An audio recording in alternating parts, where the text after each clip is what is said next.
নমস্কার, শুভ সন্ধ্যা। প্রতিটি বার্তার পক্ষ থেকে আপনাদের সাদর আমন্ত্রণ রইল আজকের অনুষ্ঠান দেখার জন্য এবং আমাদের প্রতিটি বার্তায় চোখ রাখার জন্য।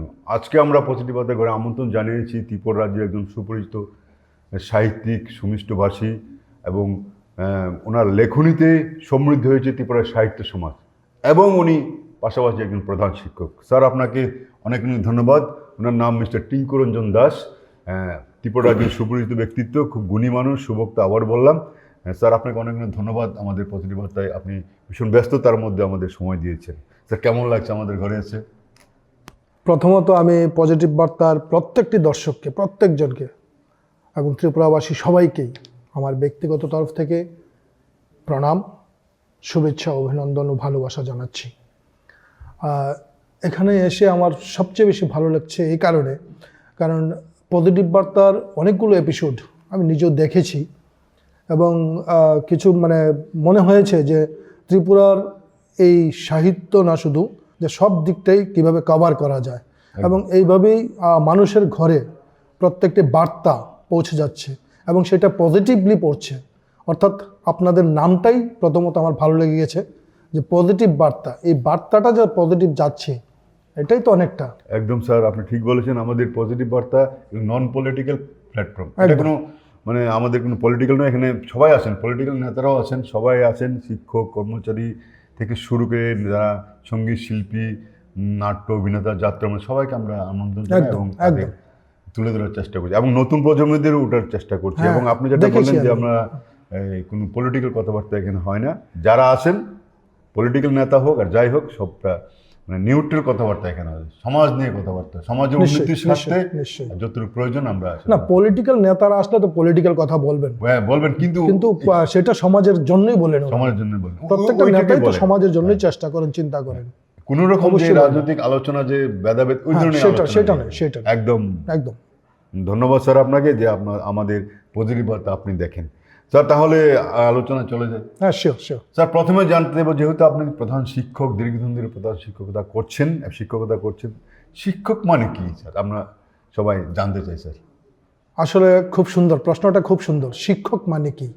অনেকে স্যার এটা জানে না। এটা একটু কম। শিক্ষক শব্দটা একটা বিরাট শব্দ। একদম। কারণ আমরা প্রত্যেকেই শিক্ষক, এক অর্থে আমরা প্রত্যেকেই শিক্ষক, আবার প্রত্যেকেই শিক্ষার্থী। কারণ শিক্ষার্থী না হলে শিক্ষকের গুরুত্ব নেই, আবার শিক্ষক যদি শিক্ষার্থীকে না পায় তাহলে শিক্ষক নেই। একদম। সুতরাং শিক্ষক এবং শিক্ষার্থী দুইটা কিন্তু অঙ্গাঙ্গিভাবে জড়িত। তো শিক্ষক বলতে আমরা যেহেতু আমি ব্রড অর্থে বিশ্বাস করি, কারণ শুধুমাত্র স্কুলে শিক্ষাদান করা মানেই শিক্ষক নয়। যে কোনো বিষয়ে আপনি আজকে এখানে পজিটিভ বার্তার কীভাবে ক্যামেরাটা ধরতে হবে, কিভাবে কোন অ্যাঙ্গেলে বসতে হবে, ক্যামেরাটা কোথায় থাকবে বা মাইক্রোফোনটা কতটুকু কি থাকবে, সেটা আপনি বলে দিচ্ছেন, আপনি শিক্ষক। আবার আমি আমার বিষয়টাকে পাঠদান করছি ছাত্রদের কাছে, সেটাও আমি শিক্ষকের কাজ করছি। অর্থাৎ শিক্ষক কিন্তু সবাই, এটা ব্রডার অর্থে প্রত্যেকেই। আবার আমি শিখছি, আমি প্রধান শিক্ষক হতে পারি, কিন্তু আমি আপনার কাছ থেকে শিখছি, তখন আমি কিন্তু শিক্ষার্থী। একদম। তো আমার এই শিক্ষক শব্দটাকে শুধুমাত্র সংকীর্ণ অর্থে যে বিদ্যালয়ে চাকরি করলেই শিক্ষক আমি মনে করি না। আমরা সবাই শিক্ষক। একদম স্যার, এটাই মনে করি। ধন্যবাদ স্যার, আপনি সুন্দরভাবে শিক্ষক মানেটা কি বুঝিয়ে দিলেন। সবাই শিক্ষক এবং যার কাছ থেকে শিখি উনি শিক্ষক, যে কোনো হতে পারে। তখন আমি শিক্ষার্থী। একদম স্যার। আপনি যখন আমাকে এত বছর প্রধান শিক্ষক হয়ে যে মন্তব্যটা করলেন, আমাদের কাছে বিশাল প্রাপ্তি। এর জন্য আপনাকে অনেক ধন্যবাদ স্যার। স্যার, এবার প্রশ্ন করবো স্যার, একজন শিক্ষক সমাজের জন্য কি কি কাজ করে? একজন শিক্ষক সমাজ আমি যদি আবার ব্রডার অর্থে বলি তাহলে প্রত্যেকেই শিক্ষক। তখন প্রত্যেকটা ব্যক্তি এবার সবার সমাজের জন্য কাজ করছেন, কোনো না কোনোভাবে কাজ করছেন। এবার আমি যদি স্পেসিফিক ওই বিদ্যালয়ের একজন শিক্ষক হিসেবে ধরি, তাহলে উনি কিন্তু সমাজের মেরুদণ্ড। সবাই জানে যে শিক্ষক teacher is the backbone of the society. একদম। তো যেহেতু ব্যাকবোন, তার এবার এই ব্যাকবোনটাকে আমার শক্ত রাখতে হবে, নাহলে তো ভেঙে পড়ে যাবে, সমাজটাই ভেঙে পড়ে যাবে। কাজেই শিক্ষকের সমাজের জন্য সব কাজ করেন উনি। উনার চলাফেরা থেকে শুরু করে এটা পর্যন্ত শিক্ষা দেন শিক্ষার্থীকে। উনি কিভাবে কথা বলবেন সেটা শিক্ষা দেন সমাজকে।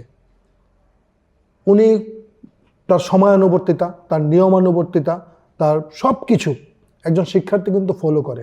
আমি এই কারণে যারা আমার অধীনে চাকরি করেছেন, আমি প্রত্যেক শিক্ষককে বলি যে স্টুডেন্ট ইজ দ্য বেস্ট জাজ অফ এ টিচার। একদম স্যার। স্টুডেন্টরাই আপনি ভালো কি খারাপ, আমি ভালো কি খারাপ, এটা বিচার করবে আমার শিক্ষার্থীরা। একদম আপনি ভালো বললেন কি খারাপ বললেন আমার তাতে কিছু আসে যায় না। গার্জিয়ান ভালো বললো কি খারাপ বললো তাতেও কিছু আসে যায় না। কিন্তু শিক্ষার্থীর কাছে আমি যদি একজন ভালো শিক্ষক হতে পারি, তবে আমি শিক্ষক। এবং তাকে আমি যদি সঠিক পথ দেখাতে পারি, দিশা দেখাতে পারি, তবেই আমি। অর্থাৎ প্রত্যেকটা শিক্ষকই চেষ্টা করেন সমাজের কোনটা ভালো, ওনার নজরে যেটা ভালো বুঝেন। অবশ্যই সাহায্য করার জন্য তো সবাই আছে, সবাই করবে। আমি যদি শিক্ষক হিসেবে যদি ভুল করি, অবশ্যই সমাজ আমাকে সেটা বলবে যে এই পথটা ভুল। আমি নিজেকে তখন চিন্তা করব যে আসলেই কি পথটা ভুল কিনা। কারণ শুধরাতে হবে। আমি শিক্ষক বলেই সব একদম 100% রাইট, একদম আমি সেটা মনে করি না। আমিও ভুল হতে পারি, সব চিন্তা তো আমার সঠিক হবে এমন না। সুতরাং আমিও তখন আবার শিক্ষার্থী হয়ে শিখি। অর্থাৎ সমাজের ভালোর চিন্তা করতে গিয়েও অনেক সময় যদি খারাপ হয়ে যায়, সেটা সমাজ আমাকে বলে দেবে, আমি সমাজ থেকে শিখে নেব, আবার সমাজকে সঠিক পথে দেখাবো। অর্থাৎ প্রত্যেকটা শিক্ষক সমাজের জন্যই কাজ করেন। ধন্যবাদ স্যার, আপনি সুন্দরভাবে আমাদের বললেন শিক্ষকের মানে কি কাজ। একদম একদম সুন্দরভাবে আমার বললেন। মতটা আমি বলছি। একদম স্যার, না আপনার মতই বলবেন, যেহেতু আপনি আমাদের আজকে অতিথি, আপনিই বলবেন স্যার। নিশ্চয়ই নিশ্চয়ই। ধন্যবাদ স্যার। স্যার, একজন শিক্ষক ছাত্রছাত্রীদের প্রতি তার কিরকম মানসিকতা হওয়া উচিত? নতুন শিক্ষক আছে, পুরনো শিক্ষক আছে, যারা আসলে প্রশ্নটা দুইটা সময়কালে একটু ভেদ করে নিই একদম। আমরা। আগেকার দিনে যখন আমরা সরাসরি, আমি শিক্ষার্থী বলছি না, কারণ শিক্ষার্থী আমি এখনো, একদম স্যার। যখন আমি বিদ্যালয়ে পড়তাম ছাত্র হিসেবে, আমাদের শিক্ষকদেরকে দেখতাম একটু ভয় পেতাম। কারণ তখন মারপিটটা ছিল, ছাত্ররা পড়া না পারলে মারতো, এবং সবাই মারতো আমি বলি না, মাস্টারমশাই মার। এবং আমরা খেয়েছি, প্রত্যেকে খেয়েছে, কেউ খায়নি এখন, এমন কেউ নেই। ওই সময়টা পেরিয়ে আমরা এখন চলে এসেছি আরেকটা সময়। এই সময় কিন্তু আপনি মারতে পারবেন না, আপনি কটু কথাও বলতে পারবেন না। একদম স্যার, তা প্রতিবাদ হয়ে যায়। হ্যাঁ হবে প্রতিবাদ, গার্জিয়ান থেকে কথা আসে। আগে গার্জিয়ানরা বলে দিত যে মানে আপনার বাবাও বলেছে, আমার বাবাও বলেছে, স্যার মেরে একদম হাড়গুড় ভেঙে হাড়গুলি আমাকে দিয়ে দেবেন, বাকিগুলো রাখবেন, বলেছে, সবাই বলেছে। কিন্তু এখন কিন্তু আপনি একটা যদি কটু কথাও বলেন, আমি মারার কথা বলছি না, কটু কথা বললেও গার্জিয়ান আসে, জিজ্ঞেস করে কেন বললেন। এটার একটা অবশ্য কারণ আছে। আমি অ্যাজ এ টিচার আমি এই জিনিসটা একটু অন্যভাবে ফিল করি এইভাবে। কারণ আমাদের যে পরিবারগুলো, আসলে পরিবারগুলোর নিউক্লিয়াস একটা পরিবার হয়ে গেছে। প্রত্যেকটা সন্তান, মানে একটা পরিবারের সন্তান থাকতো 2 জন 3 জন 4 জন 5 জন এরকম থাকতো। কিন্তু এখন প্রত্যেকটা ঘরেই একটা করে বা খুব বেশি হলে 2টা, অর্থাৎ 2 জন মানে তার সন্তান অথবা 1 জন। এখন ওই 1 জন সন্তান যেহেতু, এখানে মনোবিকাশটা কম হয়। একদম স্যার, এটা কিন্তু একটা বড় ফ্যাক্টর। বা 2 জন হলেও মনোবিকাশটা কম হয়। তার মধ্যে আমরা বর্তমানে আপনি লক্ষ্য করে দেখবেন যে আমাদের সন্তানকে আমরা ঘরবদ্ধ করে রেখেছি, ঘরবদ্ধ করে নিয়েছি, মাঠে খেলতে দিই না। তো মাঠে খেলতে দিই না মানে কি, সমাজে তার সাথে মিশতে দিই না কারোর সাথে, তাকে একটা গণ্ডির মধ্যে নিয়ে এসেছি। এই গণ্ডির মধ্যে আনাতে কি হয়েছে, তার মধ্যে কোনো পজিটিভ বিকাশটাই হচ্ছে না আমি মনে করি। কারণ তার মধ্যে সমাজ সম্পর্কে কোনো ধারণা তৈরি হচ্ছে না, তো সে নিজেকে নিজেই ব্যস্ত থাকছে। এবার তার মধ্যে যখন কোনো রকম আপনি একটা মানে খারাপ একটা জিনিস দেবেন, তখন সে সেটা নিতে পারে না। দেখবেন যদি কোনো ছাত্র আগে ফেল করলেও মানে খুব বেশি একটা 1-2 দিন একটু মন খারাপ থাকতো, পরে নিজেকে নিজে ঠিক করে নিত। কিন্তু এখন যদিও পাস ফেলের ব্যাপারটা নেই, কিন্তু নাম্বারটা কম পেলেই মানে ছাত্র ভয়ে থাকে, বাবা মা কি বলবেন, কারণ তার তো বিকাশ নেই, বিকাশটা হচ্ছে না, ডেভেলপমেন্টটা খুব কম। এই জায়গাতে মানুষ এসে গেছে। তাই আমি বলছি যে এখন, আগে কিন্তু এই ধরনের একটা মানসিকতা ছিল না, মানে এরকম ছিল না। না, আগে আমরা যখন বাবারা বলতো আমার ছেলে, এখন যে সময় না আগে বলতে আগে ধরুন আপনি ফিল করেছেন, আপনাকে 1-2 দিন বকা দেবে, কিন্তু আপনি কিন্তু নর্মাল হয়ে যাবেন 2-1 দিনের মধ্যে। কিন্তু এখন নর্মাল হওয়াটা কঠিন হয়ে যাচ্ছে, মানে স্বাভাবিক জীবনে ফিরে আসা। চিন্তা করেন মা বাবা কিছু নি করে বসে, অর্থাৎ মা বাবারও একটা টেনশন থাকে, যে কারণে মা বাবাও বকেন না। তার মধ্যে যদি এবার শিক্ষক যদি বকা ঝকা করেন, তাহলে বাবা মা চলে আসেন যে আমি আমার সন্তানকে বকি না, মারি না, আপনি কে? এই জায়গাটা কিন্তু মানে আমরা বলবো একদিকে ভালো একদিকে খারাপ। আমি সবটাই খারাপ বলবো না, আবার সবটাকে ভালো বলবো না। কারণ যার ভালোবাসার দেওয়ার অধিকার আছে বা দিতে পারেন, তিনি একটু বকাঝকা একটু মার দিলেও দিতে পারেন, তার এই অধিকারটা আছে আমি মনে করি। একদম কিন্তু আমরা কিন্তু ওই কি বলবো, আমরা কিন্তু নিজেরা আটকে গেছি। কারণ আপনার যে প্রশ্ন অনুসারে বলতে গেলে আমাকে বলতে হয় ছাত্রদের প্রতি এখন আমরা একদম মানে কি বলবো, ভালোবাসার একদম ডালি, আর কিছু বলা যাবে না। প্রচুর ভালোবাসা দিতে হবে, কোনো রকম বকাঝকা করা যাবে না, একদম ভালোবাসতেই হবে তাকে, সবসময় আদর করে কথা বলতে হবে। এতে কি হচ্ছে, খারাপ হচ্ছে কি ভালো হচ্ছে, সেটা আগামী দিন বলবে। আমি বলছি না এখনই বলা যাবে, সেটা আগামী দিনের অপেক্ষায় থাকছি আমরা। ভালো হতে পারে, খারাপও হতে পারে, কিন্তু একটু বকাঝকাটাও বোধ হয় দরকার, একদম স্যার। আমার মনে হয় আর কি। এটা থেকে আমরা যখন সরে এসেছি আজকাল আমরা মনে হয় ছাত্রদেরকে বেশি আদর দিতে দিতে অনেক সময় কি হয়, আপনি যদি পড়তে বসছে না, আপনার ছেলেটা পড়তে বসছে না, আপনি কি বলবেন না যে পড়তে বস? একদম। এবার এটাও তো তার মনে লাগার কথা। তাহলে আপনি কিভাবে বলবেন বাবা পড়তে বস? এবার সে যদি না বসে আপনি কি করবেন? এই জায়গাটা কিন্তু একটা প্রশ্ন থেকে যাচ্ছে। একদম। আমরা খুব মানে এটাকে বলবো আমরা খুব পোলাইটলি হ্যান্ডেল করতে হচ্ছে এখন, মানে খুব নিজেকে নিজে সাবধান করে রাখি সব সময়। মানে স্কুলে গিয়ে আমাকে আমি সাবধান করি আগে, যে কোনোভাবেই মাথায় রাগ তুলতে পারা যাবে না, রাগ করা যাবেই না একদম। মানে এই জায়গাটা কিন্তু আমরা নিজেকে কন্ট্রোল করি। ইভেন আমার স্যারদেরকেও বলি যে আপনারা কোনো সময় কাউকে মারবেন না, ইভেন কটু কথাও বলবেন না, ডেকে আনুন, পিঠে হাত দিন, ভালোবাসুন। হ্যাঁ, ভালোবাসা হয়, অনেক কাজ হয়, ভালোবাসা কাজ হয়, কাজ হয়, আমি অস্বীকার করছি না, ভালোবাসা কাজ হয়, কিন্তু সব ক্ষেত্রে ভালোবাসা একটু বেশি খারাপও হয়ে যায়, আমি মনে করি আর কি। একদম। তাই তার জন্য আমি আবার বকার ঝকার বা মারামারির পক্ষেও না, আমি ভালোবাসারই পক্ষে।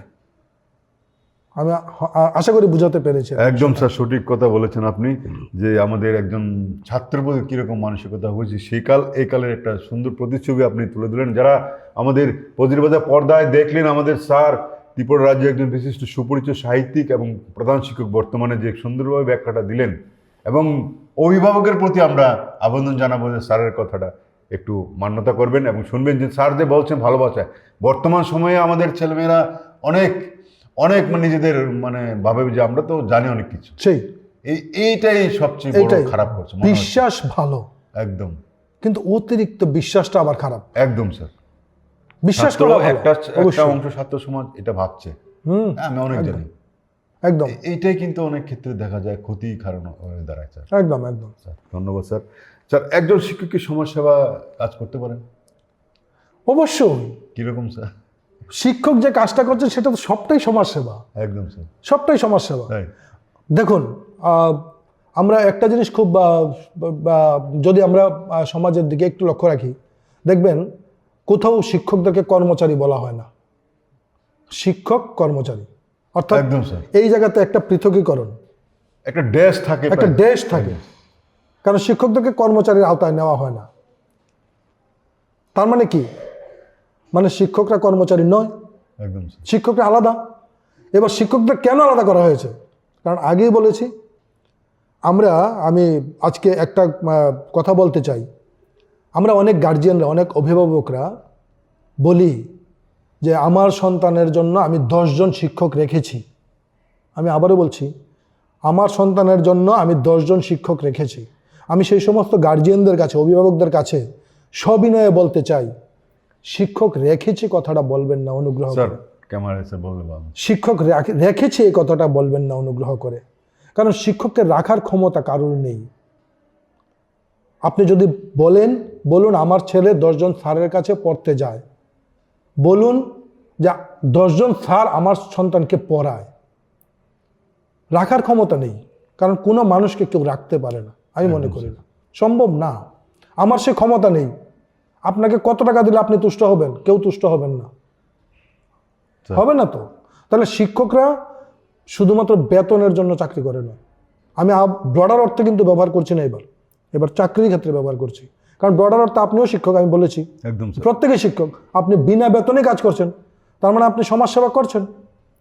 আর যদি আমি আমাদের স্মলার অর্থ, অর্থাৎ যে আমরা যে চাকরি অর্থে যদি আমরা শিক্ষক আসি, আসলে আমাকে যে বেতন দেয় অবশ্যই আমার কাজের একটা মূল্য দিচ্ছে সরকার, একদম সময় সময় সেটাকে বাড়াচ্ছে, অবশ্যই সবটাই করছে। কিন্তু শিক্ষার কোনো মূল্যহীন, মানে শিক্ষা মূল্যহীন, আর এটার কোনো মূল্য দেওয়া যাবে না, কোনো দিন কোনো মূল্য দিতে পারবে না, কেউ দিতে পারবে না। আজকে রবীন্দ্রনাথ বলুন, বিদ্যাসাগর বলুন, তাদেরকে আমরা কোনোদিন টাকা দিয়ে মূল্যায়ন করতে পারবো? একদম না। কারণ ওনারা যা দিয়ে গেছেন সেটা তো আমাদের কাছে অমূল্য সম্পদ, এবং তাকে ভিত্তি করে আমরা এগিয়ে যাচ্ছি। একদম তাহলে ওইগুলোকে মূল্য দেওয়া তো হবে না। তো সমাজ সেবার ক্ষেত্রে প্রত্যেকটা শিক্ষক সমাজ সেবা করছেন বিভিন্নভাবে, কারণ ওই সমাজটাকে ধারণই করছেন শিক্ষক, আমি মনে করি। কারণ শিক্ষকই তৈরি করছেন আগামী প্রজন্মটাকে। স্যার। তাহলে শিক্ষকই তো সমাজ সেবা করছেন সবার আগে, কারণ উনিই ঠিক করবেন যে সমাজটা কোন দিকে যাবে, খারাপ দিকে যাবে না ভালোর দিকে যাবে। ছেলেটাকে যদি আমি ভালো পথে নিয়ে যেতে পারি, মেয়েটাকে যদি আমি ভালো পথে নিয়ে যেতে পারি, সমাজটা ভালো হবে। এটা আমার সমাজসেবা। এগুলি হচ্ছে একটা দিক। আবার অন্য দিকেও আপনি যখনই মনে করুন, আমি আমার ব্যক্তিগত অভিজ্ঞতা থেকে বলছি, এখন ধরুন নভেম্বর মাস গেল, ব্যাংকে প্রত্যেক ওল্ড এজ পার্সনদেরকে লাইফ সার্টিফিকেট দিতে হয়, পেনশন হোল্ডারদেরকে লাইফ সার্টিফিকেট দিতে হয়। তো শিক্ষক বা প্রধান শিক্ষক হিসেবে আমি ওনার কাগজটাতে সই করে দিচ্ছি তো, আমি তো তার বিনিময়ে কিছু নিচ্ছি না। তো তাহলে আমি সমাজসেবা করছি, এবং এই সমাজসেবাটা অবশ্যই করা উচিত প্রত্যেক শিক্ষকেরই।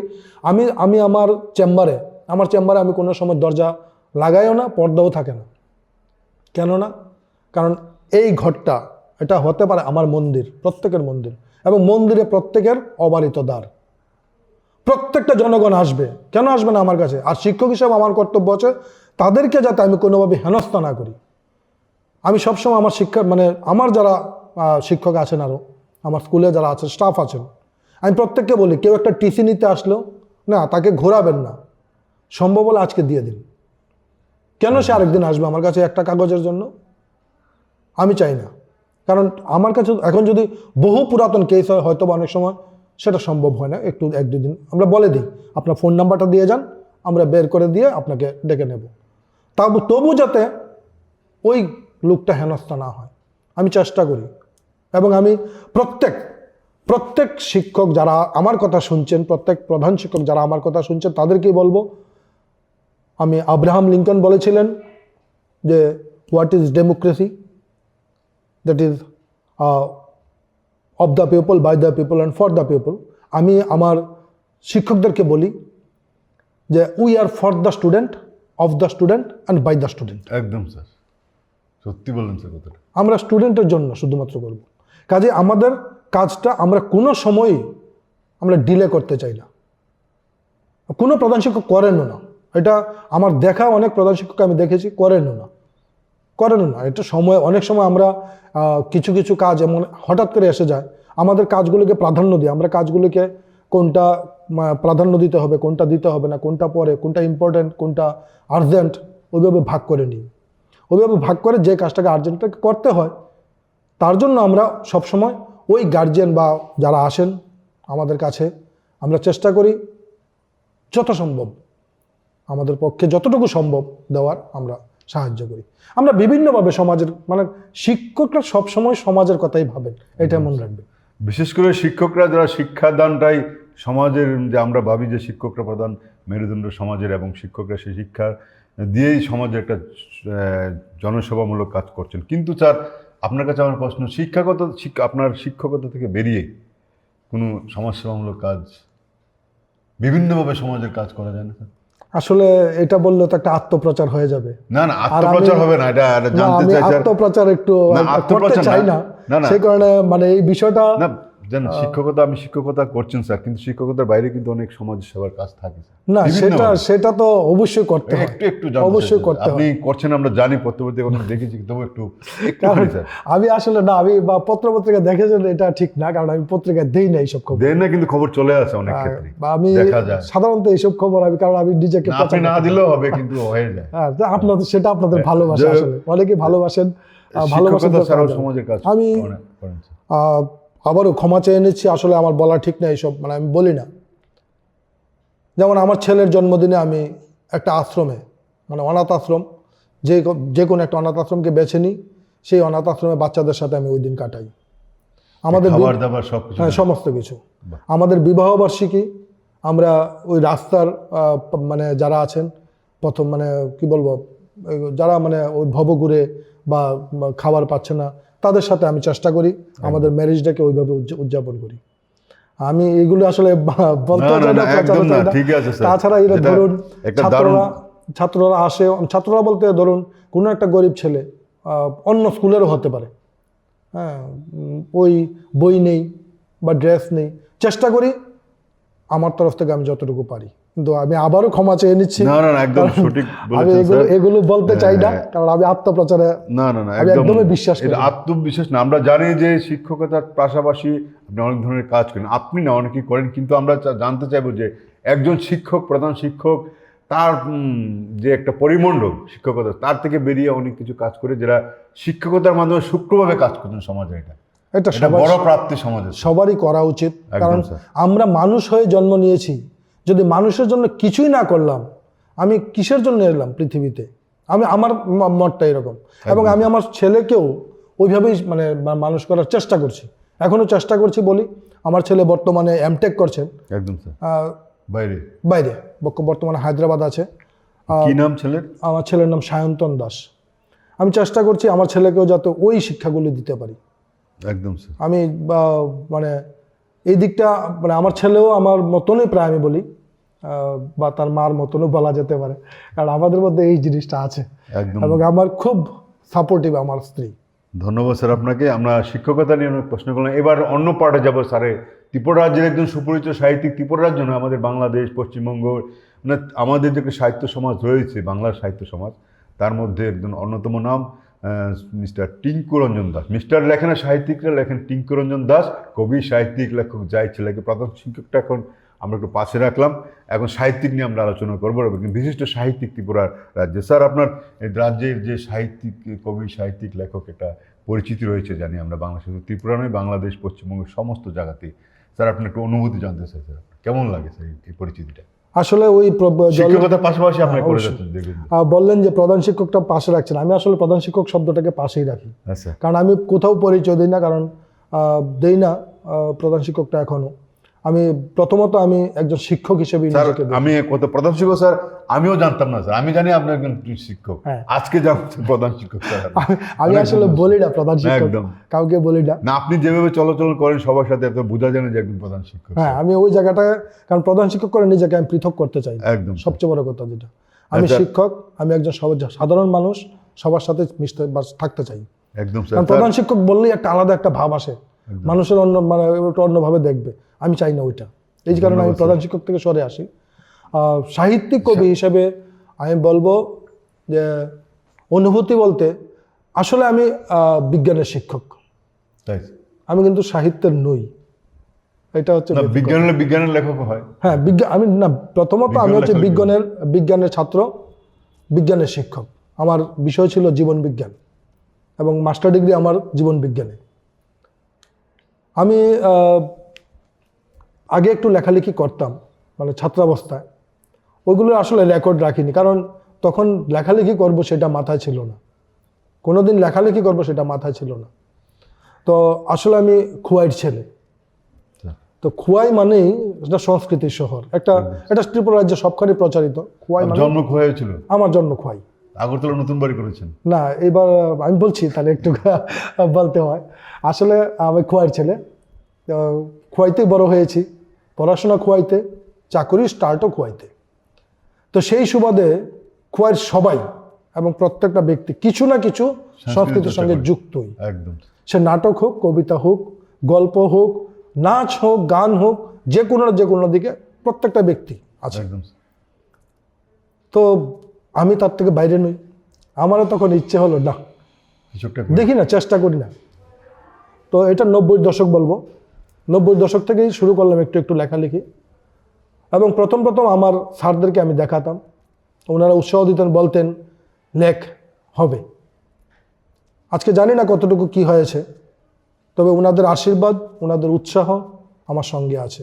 পাশাপাশি আমাদের ত্রিপুরা রাজ্যের যে সমস্ত কবি, লেখক, সাহিত্যিকরা আছেন, চেষ্টা করি তাদেরকে পড়ার, চেষ্টা করি তাদেরকে জানার যতটুকু সম্ভব হয়। এবং তাদের লেখা, তাদের পড়া, তাদের জীবনী এইসব দেখেই বা এইসব শুনেই বা আপনাদের মতন ব্যক্তিত্বকে দেখে, আপনিও কিন্তু তাদের বাইরে নন। Yes, sir. আপনি একজন বিরাট অভিনেতা, সেটা আমরা জানি, আমি জানি। আপনি একজন কবি, সেটাও আমি জানি।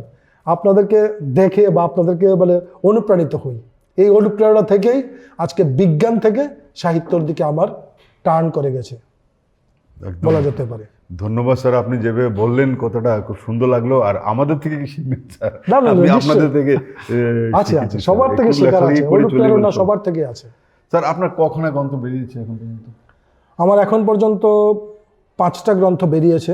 সবগুলি 5টা কাব্যগ্রন্থ না? 5টাই 5টা কাব্যগ্রন্থ। 5টা কাব্যগ্রন্থ বেরিয়েছে। এই আশা করছি এই বইমেলার আগে আরও একটা বেরিয়ে যাবে।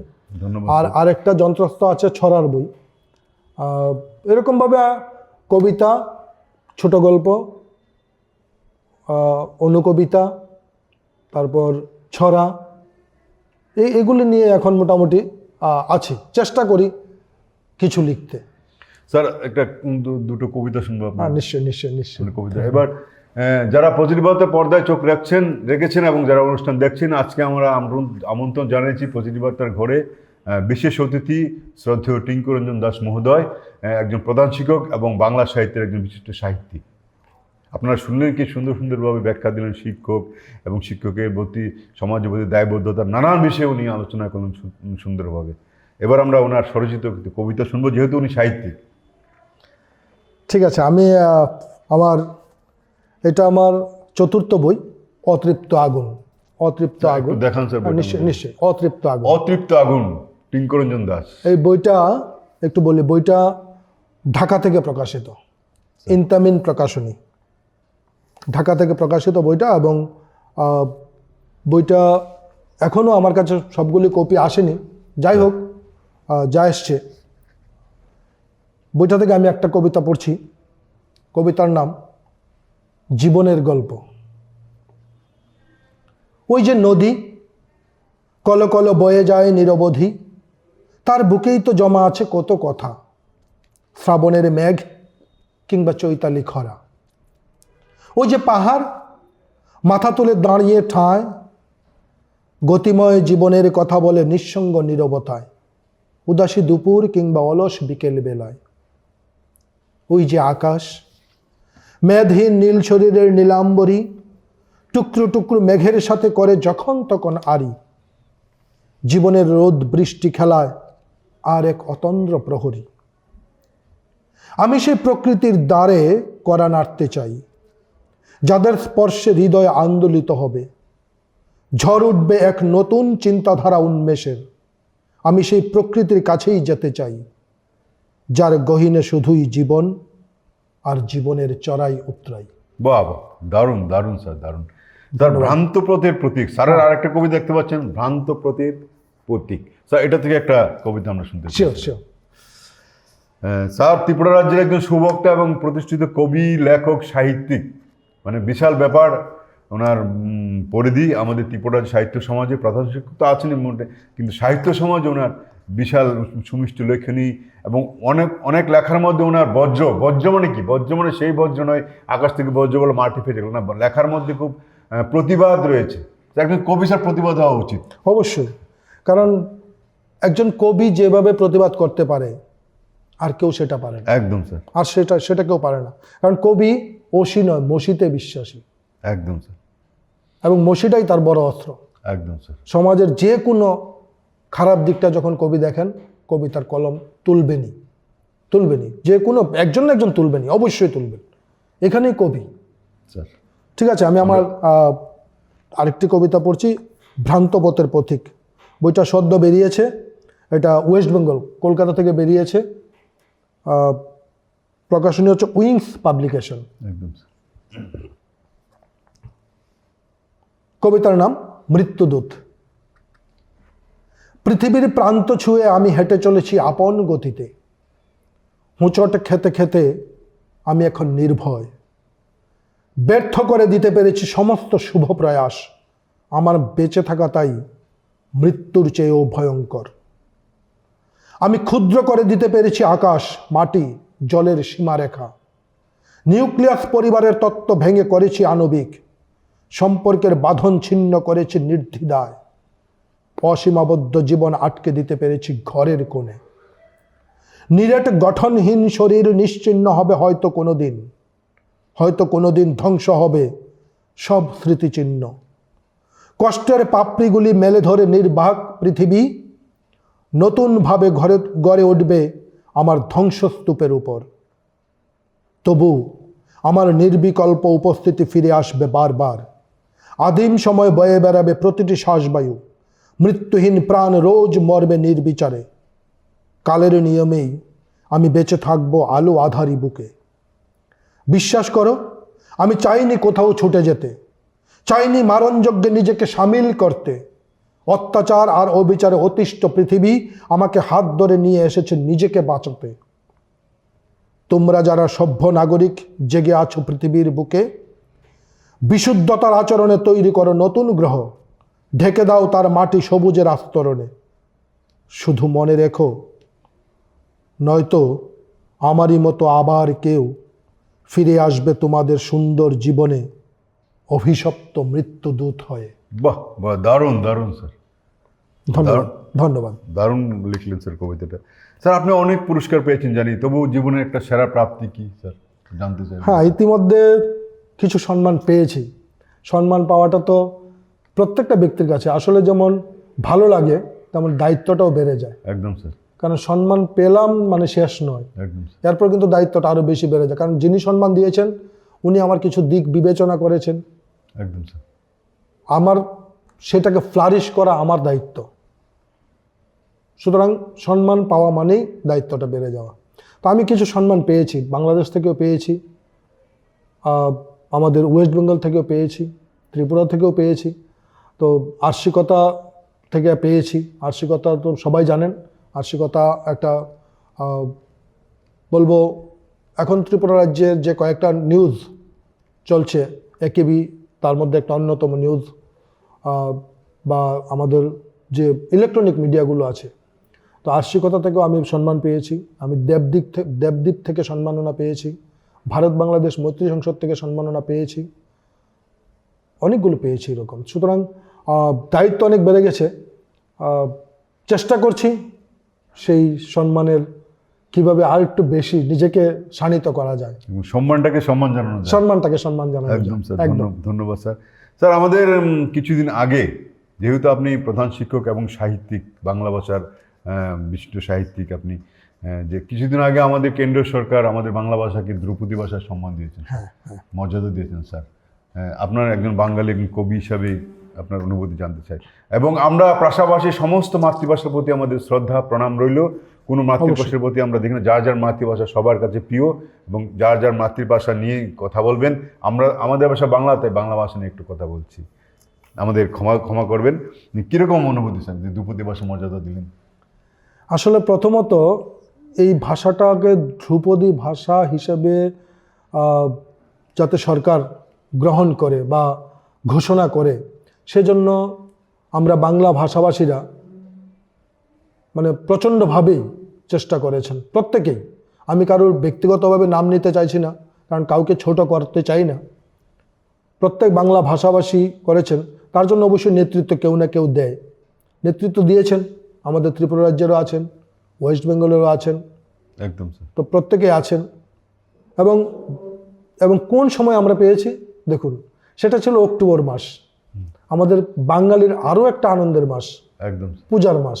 পূজার মাস। তো পূজার প্রাককালে ধ্রুপদী ভাষা যখন ঘোষণা হয়েছে, সে আনন্দটা কতটুকু হতে পারে? একদম স্যার, ডাবল হয়ে গেছে। অর্থাৎ মানে ভাষায় বোঝা যাবে না। ধ্রুপদী ভাষা হিসেবে যে বাংলা ভাষা যে মর্যাদা পেয়েছে, মর্যাদা সরকার দিয়েছেন, সেজন্য আমি আজকের আপনাদের এই পজিটিভ বার্তার প্ল্যাটফর্ম থেকে আমাদের কেন্দ্রীয় সরকারকে, আমাদের ত্রিপুরা সরকারকে আমি ধন্যবাদ জানাতে চাই। কারণ এটা অনেক দিনের একটা মানুষের চাহিদা, বাঙালির চাহিদা, অন্যান্য ভাষার সাথে বাংলাটাকেও এইভাবে বিশ্বের দরবারে তুলে ধরার জন্য। যদিও রবীন্দ্রনাথ ঠাকুরের কথা এখানে না বললেই না হয়, কারণ রবীন্দ্রনাথ ঠাকুর তো বিশ্ব দরবারে অনেক আগেই আমাদের বাংলা ভাষাকে নিয়ে গেছেন। বিদ্যাসাগরের কথা না বললেই না হয়। একদম স্যার। তো ওনাদেরকে স্মরণে রেখেই বলতে পারি যে আমাদের এই ভাষাটা ধ্রুপদী ভাষা হয়েছে, মানে আমি আবারও সরকার অর্থাৎ কেন্দ্রীয় সরকার, রাজ্য সরকার প্রত্যেককেই আমার ব্যক্তিগত তরফ থেকে এবং একজন বাংলা ভাষার ব্যক্তি হিসাবে, মানুষ হিসাবে আমি ধন্যবাদ জানাই। ধন্যবাদ স্যার আপনাকে। স্যার, আপনি একজন প্রধান শিক্ষক, আপনাকে সাহিত্যিক না, আপনি প্রধান শিক্ষক হিসাবে একটা কিছু জানতে চাইবো যে আজকের যুব সমাজ একাংশ, শুধু এটা আমাদের ভারতবর্ষ, সমগ্র পৃথিবীব্যাপী এই সমস্যা, নেশা। নেশা মানে বাজে নেশাটা যেটা বলছি, নেশা তো অনেক ধরনের নেশা, লেখা, সিনেমা দেখা, গল্প করা, তা না। এই যে বাজে একটা নেশাগ্রস্ত হয়ে যাচ্ছে একটা যুব সমাজ, তার কি প্রতিকার হতে পারে স্যার? একজন প্রধান শিক্ষক হিসাবে আপনার থেকে জানতে চাইছিলাম। আমি না শুধু যে আমাদের পর্দায় আজকে অনুষ্ঠান দেখছেন তারাও জানবেন, যেহেতু আপনি প্রধান শিক্ষক, তাদের কি প্রতিকার এবং তাদের প্রতি আপনি কি বার্তা দেবেন যারা এসব করছে? আসলে নেশা শব্দটাকে আমরা দুইভাবেই গ্রহণ করতে পারি। আপনি যেটা বলছেন খুব সুন্দর বলেছেন। নেশা শব্দটাকে আমরা দুইভাবে গ্রহণ করতে পারি। একটা হচ্ছে ভালো নেশা, একটা খারাপ নেশা। ভালো নেশাটা মানে গড়ে তোলাই শিক্ষকের প্রধান দায়িত্ব, কর্তব্য। একদম। ভবিষ্যৎ প্রজন্মের মধ্যে একটা ভালো নেশা তৈরি করে দেওয়া। আমি আমার বিদ্যালয়ে আমার শিক্ষার্থীদেরকে বলি, তোমরা নাচো, গাও। আমার এখানে সবচেয়ে বড় অসুবিধা কি, আমি জানি না পরবর্তী সময় আপনি জিজ্ঞেস করবেন কিনা, কিন্তু আমি বলে রাখি, আমি প্রধান শিক্ষক হয়েছি প্রায় 18 বছর হতে চললো। একদম স্যার। যাই হোক, কবে জয়েন করেছিলেন স্যার আপনি? হ্যাঁ, আমি চাকরিতে জয়েন করেছি 1996 সেপ্টেম্বর মাস। 28 বছর হতে চললো প্রায়। 18 বছর, তার মধ্যে 10 বছর আমি ছিলাম পিজিটি এবং 18 বছর ধরে বর্তমানে আছি প্রধান শিক্ষক হিসেবে। ধন্যবাদ স্যার। প্রশ্ন সরাসরি টিপিএসসির মাধ্যমে চলে এসেছে যখন হয়ে গেছে। সরাসরি টিপিএসসির মাধ্যমে 2007 সনে আমরা 16 জন হেডমাস্টার হয়েছিলাম হায়ার সেকেন্ডারিতে। ধন্যবাদ। তো যাই হোক, বিভিন্ন স্কুল আমি চাকরি করেছি, বিভিন্ন স্কুল ত্রিপুরা রাজ্যের একদম উত্তর থেকে দক্ষিণ, মানে মোটামুটি আমার চাকরি জীবনের এই ক্ষুদ্র চাকরি জীবন, আমি ক্ষুদ্রই বলছি কারণ আমার তুলনায় অনেকে আরো বেশিও করেন। আবার বর্তমানে যারা টেট হিসাবে টেটে চাকরি পাচ্ছেন তারা আরো বেশি করবেন, আবার একটা শ্রেণী আছে কিছু কম করেছে। যাই হোক, তো চাকরি জীবনে আমার অভিজ্ঞতা একদম ত্রিপুরা রাজ্যের উত্তর থেকে দক্ষিণ অবধি। তো সুতরাং এই বিষয়গুলো, অর্থাৎ খারাপ নেশাটাকে, ভালো নেশাটাকে আমি বলছি একটু সাইডে রাখছি, খারাপ নেশাটাকে আমি দেখেছি কিন্তু ত্রিপুরা রাজ্যের সর্বত্র। এবার নেশাটা কি হতে পারে?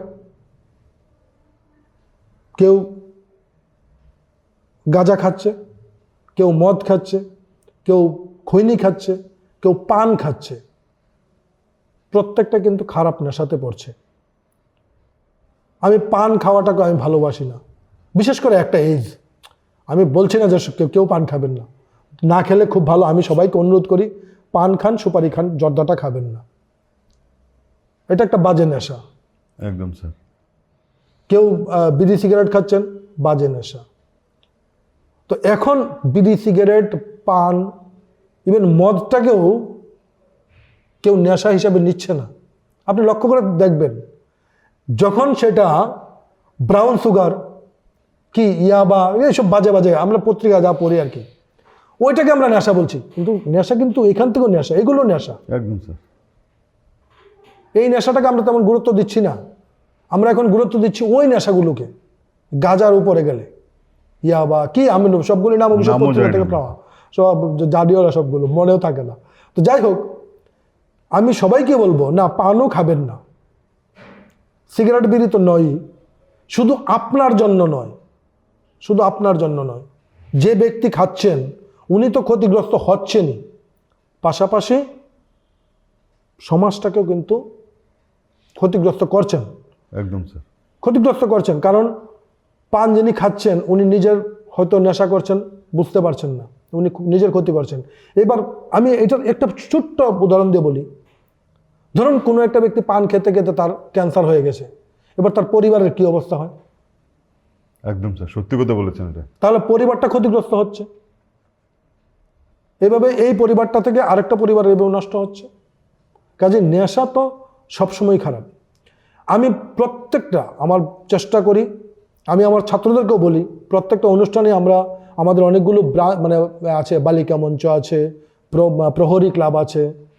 এসব প্রহরী ক্লাব হচ্ছে নেশা বিরোধী ক্লাব এটা, বা আমাদের বিজ্ঞান মঞ্চ আছে, বিজ্ঞান ক্লাব আছে, ইকো ক্লাব আছে, এনএসএস আছে। সরকার অনেকগুলো ব্রাঞ্চ তৈরি করেছেন এবং প্রত্যেকটা ব্রাঞ্চ কিন্তু চেষ্টা করছে, এবং এটা সরকারের উদ্দেশ্য যে বিভিন্ন অ্যাঙ্গেল থেকে ছাত্রদেরকে, শিক্ষার্থীদেরকে উদ্বুদ্ধ করো যাতে তারা সঠিক পথে থাকে। কারণ প্রত্যেকটার এই যে চিন্তাটা, এই চিন্তাটাকে পজিটিভভাবে আমরা দিবার চেষ্টা করি, যে তুমি সবসময় ব্যস্ত থাকো, একটা মডেল নিয়ে ব্যস্ত থাকো। বালিকা মঞ্চে আমরা প্রত্যেক ছেলে মেয়েদেরকে বলি যে 18 বছরের নিচে বিয়ে হওয়া খারাপ, তার খারাপ দিকগুলো আমরা বলি। প্রহরী ক্লাব থেকে আমরা বলি যে নেশা কোনগুলি, নেশা করলে কি হয় না হয় উদাহরণ দিয়ে প্রত্যেক মাসে কিন্তু আমাদের এরকম 1-2টা করে প্রোগ্রাম করি।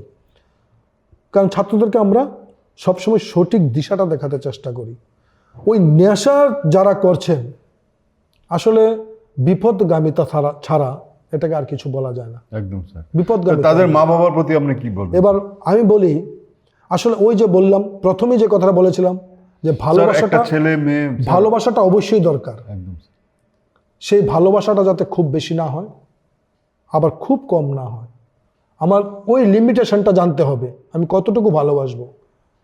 অবশ্যই প্রত্যেকটা অভিভাবকের প্রয়োজন, প্রত্যেকটা অভিভাবকের মনে রাখতে হবে আমার ছেলেটা বা মেয়েটার সাথে আমি ফ্রিভাবে মিশতে হবে। প্রথম কথা এটা আমি মনে করি।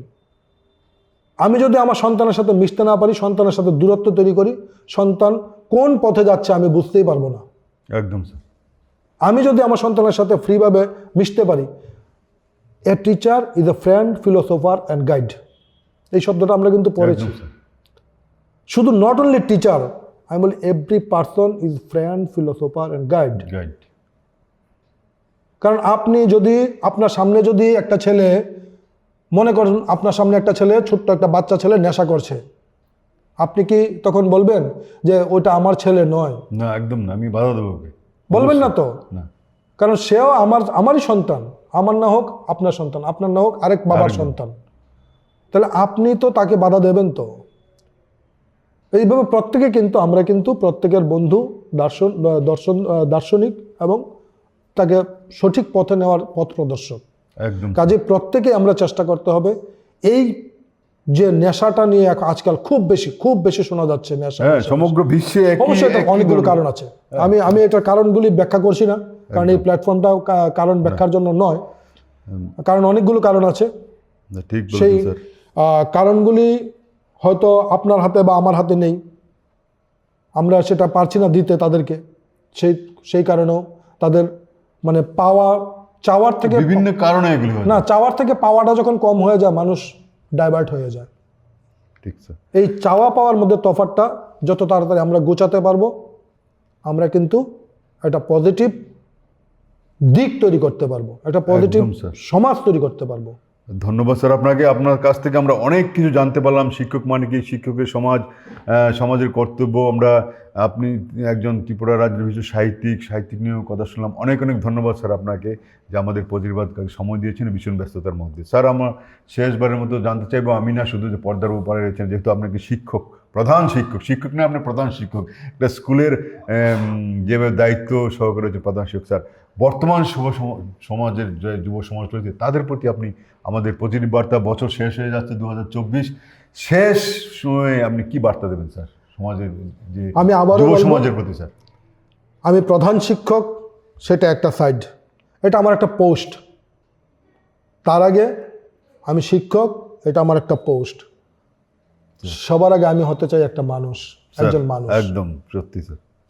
আমি প্রত্যেকের জন্য না, আমার কোনো শিক্ষার্থী নেই, সবাই আমার শিক্ষার্থী, নির্দিষ্ট কোনো শিক্ষার্থী নেই, আর সবাই আমার শিক্ষার্থী, সবাই আমার শিক্ষক। আমি প্রথম কথাটা এইটাই বলেছিলাম। একদম স্যার।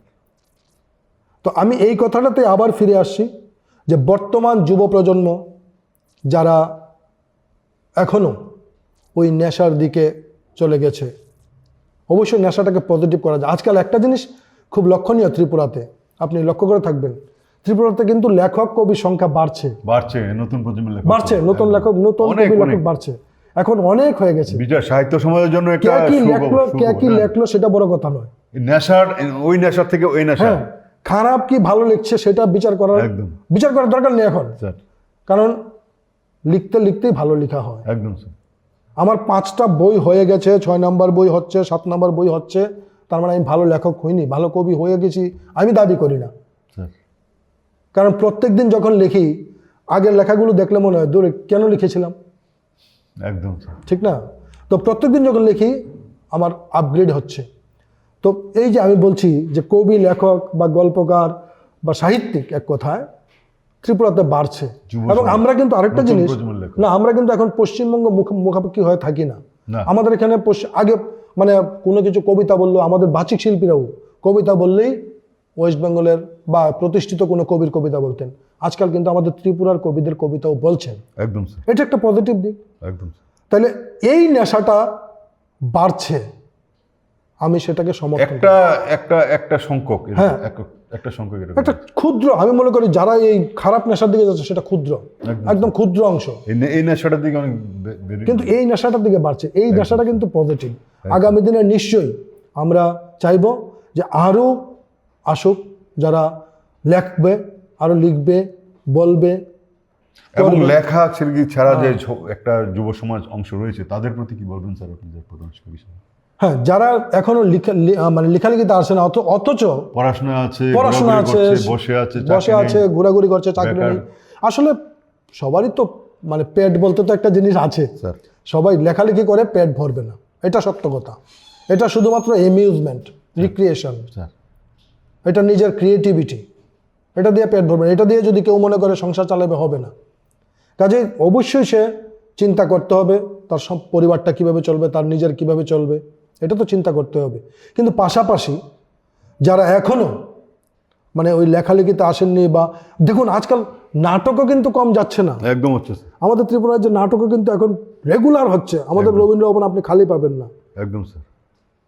তাহলে বিভিন্ন দিক, শুধুমাত্র সাহিত্য লিখলেই তো সাহিত্য নয়, নাটক করছে তারা কি সাহিত্যের দিকে নয়? একদম। তাহলে ওই দিকটাতেও তো, অর্থাৎ ক্ষেত্র অনেকগুলো আছে সাহিত্যের, এবং প্রত্যেকের মধ্যে সেই কোয়ালিটি আছে, সেই এবিলিটি আছে। শুধু ফ্লারিশ করার জন্য পরিচর্যা করার জন্য জাস্ট একটু দরকার, আর কিছুই না। সুতরাং তাদেরকেই খুঁজে বের করতে হবে। আমাদের অনেকেই কাজ করছেন যারা ত্রিপুরা রাজ্যে, আরেকটা পজিটিভ দিক যে অনেকেই কাজ করছেন যারা নেশাগ্রস্ত যুবক বা বাচ্চা ছেলে আছে, তাদেরকে নিয়ে কাজ করছেন, তাদেরকে কিভাবে সঠিক পথে আনা যায়। আমি তাদেরকেও ধন্যবাদ জানাই এবং আশা করি আগামী দিন আমাদের ত্রিপুরা রাজ্য একদম নেশামুক্ত ত্রিপুরা হবে। আমাদের প্রচেষ্টা অবশ্যই জারি থাকবে, আরও অনেকেই আসবেন এই পথে।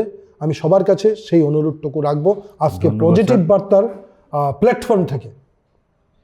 যুব সমাজের প্রতি একটা বক্তব্য, স্যারের যে বক্তব্য বলেন, একটাই বক্তব্য, সমস্ত বক্তব্য থেকে যুব সমাজের প্রতি একটাই বক্তব্য ফুটে উঠেছে যে মানুষের মতো মানুষ হতে হবে। অবশ্যই অবশ্যই অবশ্যই। আমরা আজকের অনুষ্ঠান প্রায় শেষ করতে চলেছি। আজকে প্রতিবাদা পর্দায় যারা কাছে ধরে বসে আমাদের যারা অনুষ্ঠান দেখছেন এবং পরবর্তী অনুষ্ঠান দেখবেন, আপনাদের সবাইকে স্বাগত, অভিনন্দন, অনেক শুভেচ্ছা। আজকে আমরা আমন্ত্রণ জানিয়েছি ত্রিপুরা রাজ্যের বিশিষ্ট একজন প্রধান শিক্ষক মহোদয় এবং বিশিষ্ট সাহিত্যিক, বাংলা সাহিত্যের শ্রদ্ধেয় টিঙ্করঞ্জন দাস মহোদয়। স্যার, আপনাকে অনেক অনেক ধন্যবাদ, শুভেচ্ছা, অভিনন্দন যে ভীষণ ব্যস্ততার মধ্যে আপনি আমাদের সময় দিয়েছেন। ব্যস্ততার কথাটা আপনি আরো অনেকবার বলেছেন, জানি আপনি স্কুলের শিক্ষক, অনেক কিছু করছেন, তবু আমাদের সময় দিয়েছেন। না, ব্যস্ততা দেখুন, ওই যে এখানে আসলাম, দুইটা কথা বললাম আপনার সাথে, ভালো লাগলো। আমি সমাজকে একটা বার্তা দিতে পারলাম কি পারলাম না সেটা বড় কথা নয়, কতজনকে শোনাতে পারলাম সেটাও বড় কথা নয়, কিন্তু একটা যে মানুষ কতটুকু গ্রহণ করবে সেটাও বড় কথা নয়। যদি একজনও যদি সেটা গ্রহণ করে, একদম এটা যেমন আমার কৃতজ্ঞতা প্রকাশ করব, ঠিক তেমনি পজিটিভ বার্তা প্ল্যাটফর্ম, পজিটিভ বার্তাও কিন্তু তার কাছে অনেকটা গুরুত্বপূর্ণ হয়ে উঠল। এই জায়গাতে আমার ব্যস্ততাটা বড় কথা নয়। যাই হোক, আমি মনে করি পজিটিভ তবু আপনি আমাদের এই সুযোগটা দেওয়াতে আমি পজিটিভ বার্তাকে ধন্যবাদ জানাই। হ্যাঁ, তবু আপনাকে অনেক ধন্যবাদ পজিটিভ বার্তার পক্ষ থেকে। অনেক অনেক শুভকামনা রইল। আপনি প্রধান শিক্ষক সাহিত্যিক, আপনার আগামী দিনগুলি উজ্জ্বল হোক, সুন্দর হোক, আমরা এই কামনা করছি। আজকে স্যার অনুষ্ঠান এখানে শেষ করছি। আপনাদের অনেক অনেক শুভেচ্ছা, অভিনন্দন। সবাই ভালো থাকবেন, সুস্থ থাকবেন। নমস্কার, শুভরাত্রি। সবাইকে ধন্যবাদ ও নমস্কার।